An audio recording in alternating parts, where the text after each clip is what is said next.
De jouster samelde zo'n 2006 een grote hoeveelheid barnenporno op zijn computer. Om 2 keer ta lege hij zijn pc, maar beide keren begon het samelen op een nij. Verdachte heeft een gewoonte gemaakt van het bezitten van kinderpornografische afbeeldingen. Hij heeft daarmee een bijdrage geleverd aan het in stand houden van een circuit van verboden afbeeldingen van minderjarigen waarop zij seksuele gedragingen vertonen. Verder had de man stiekem zo'n 100 foto's maken van douchende jongens. Hij deed dat met zijn telefoon. Dat gebeurde op de Van Kleffenskwallen op het Jereveen, dat hij les joeg, en bij de voetbalclub SC Joude, dat hij jeugdtrainer wie.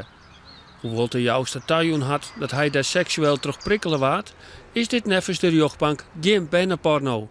De foto's zijn niet opgenomen in een onnatuurlijke context of ambiance en leggen, anders dan door de officier van justitie betoogd, niet de nadruk op het onderlichaam of de geslachtsdelen van de afgebeelde personen.